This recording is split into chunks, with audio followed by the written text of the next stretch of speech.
Hello, I am Xarkun and this is World of Warships Legends. Today we're going to be talking about the brand new premium Tier 4 United States Navy destroyer, the USS Hill. And as far as commenting about the statistics and characteristics of the ship, I'm not going to give you any exact numbers. I didn't write them down. This is, after all, a lower tier ship, just Tier 4. Doesn't cost too much to invest in this particular destroyer. Nevertheless, you still probably want to know what you're buying if you do elect to purchase this fantastic little ship, actually. I think it's pretty great. Essentially, it is a copy of the Farragut in most ways. There are just minor differences between the Hill and the Farragut.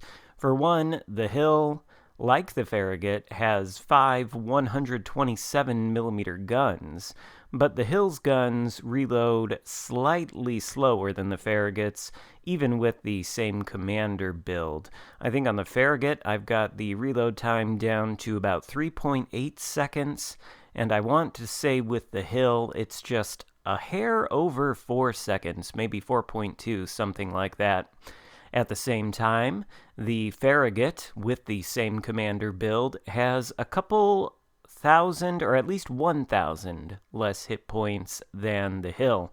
The Farragut sitting about 12 point something K. As you can see here, the Hill is sitting at 13.620K, or 13,600, and that has to do with William Sims being one of the commander inspirations. And then finally, the last difference I really detected is that the torpedoes on the Hill and the Farragut, where they are identical in terms of things like range and speed, they are not identical in terms of reload time. I want to say the Farragut, with my build, reloads its torpedoes in 88 seconds, whereas the Hill, with the same build, reloads the torpedoes in 66 seconds. So quite the difference there, around the vicinity of 20-25 seconds or so.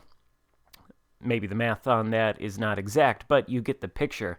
Essentially, this is a Farragut with minor variations in the seasonings that go into the recipe of creating an entire ship. And the Farragut is one of the best destroyers, if not the best tech tree destroyer at Tier 4 for a number of reasons. So, since the Hill isn't too far off from the Farragut in terms of all its characteristics, I think they might even be the same class of destroyer. It is also excellent as a Tier 4 destroyer, and we're going to see some cases in point here. This was actually the very first game I played in the USS Hill, and in the very first game I got a Kraken Unleashed. A little bit of a spoiler there, but our first kill, I think, is going to perhaps be this Farragut, and you can see that in a gunfight, not much at Tier 4 is going to stand up to the Hill. Even a Farragut, especially a Farragut that doesn't elect to shoot back. We're having to retreat, though. We've lost more than half of our hit points in that little exchange, which is not ideal.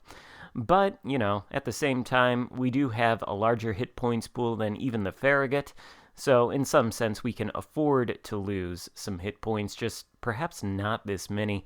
In any case, that Farragut has not learned his lesson. He's feeling brave now for whatever reason, and he's deciding at this point he's going to shoot back at us. So we're going to shoot back at him, and like I said, there may be a little bit of a difference in my gun reload versus this Farragut's gun reload. He might be able to get the shots off a little bit faster than I can, but he's not using all 5 of his guns, and he's going to go down as our first kill. Another thing to be said about the Hill, and by extension the Farragut, honestly, is that these American destroyers tend to have excellent maneuverability characteristics, not necessarily in their speed. I think the Hill reaches a speed of 37 knots in a straight line before the engine boost kicks in, and I think the Farragut is basically the same.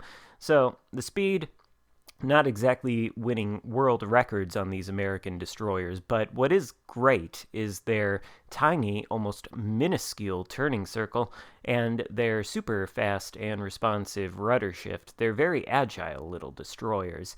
And of course, the turrets on this destroyer, like most other American destroyers, have a lightning quick speed when it comes to turning, so you really don't have to worry about where you're pointing. You just point the camera at where you want to shoot, and the turrets get there quite quick indeed.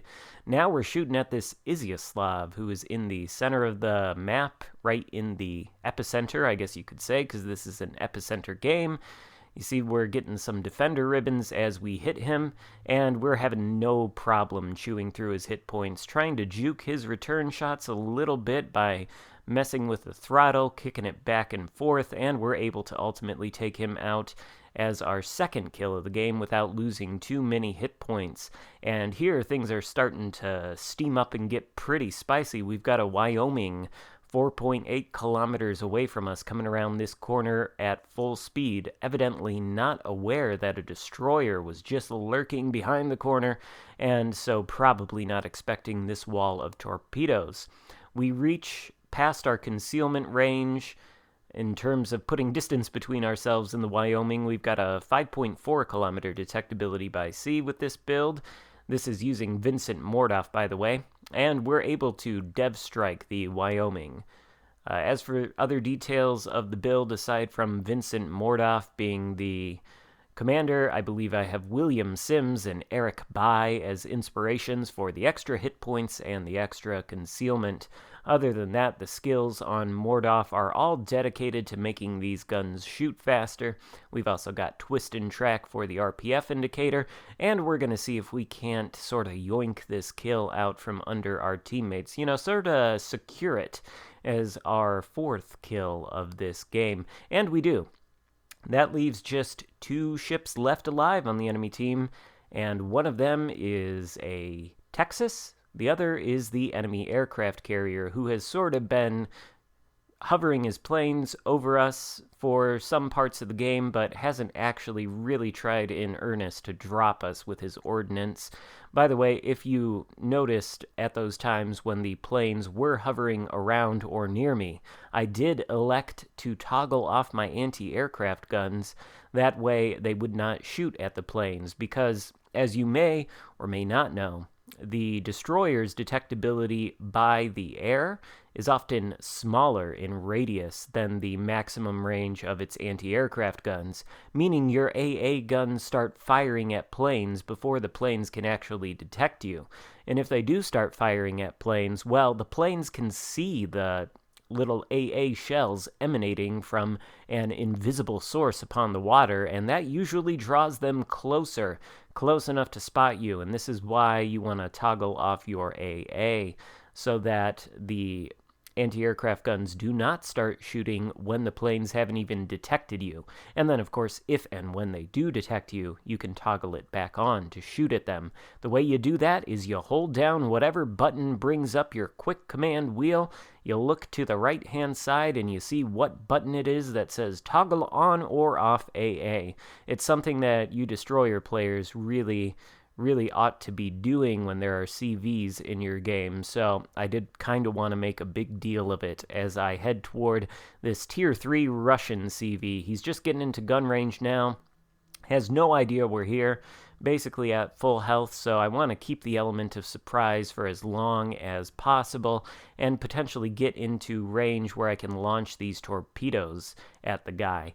Oh, by the way, the range on the torpedoes is 5.5 kilometers, so I can just barely launch them from stealth. This is not really a torpedo boat destroyer, although it does have torpedoes. It is much more of a gunboat destroyer. But, you could see that part against the Wyoming, where the torpedoes can be good against unsuspecting battleships going around islands and the like. In any case, we're in range of the CV now. He's dropped some torpedoes at us. We're able to use our excellent maneuverability to easily avoid those. We don't want to run into an island. That seems to be a thing I've been doing so much more lately for whatever reason. But in any case, we're able to sort of post up here. The CV probably doesn't know who to try to strike next. We almost get him with the torpedo, but they just run out of juice before they reach his hull. And right now, this is sort of our only option to get the Kraken Unleashed medal. That's what we're trying to do. We're trying to take this guy down before our teammates can. And it's sort of a race to see who can sink him. He's still got a lot of hit points left, but he takes a fairly substantial hit from somebody. He's reduced to almost nothing, and thanks to our very quick reload and close proximity to him, we are able to secure that kill and the Kraken Unleashed. And so, yes, this was my first game in the USS Hill.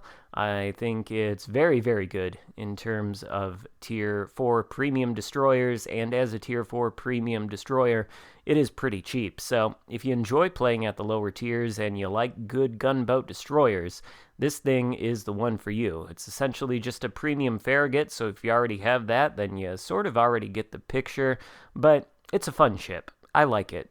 Hope you like this video. If so, give it a thumbs up. Thank you so much for watching, and I will see you next time. Oh, and consider subscribing if you haven't already, too. All right, goodbye.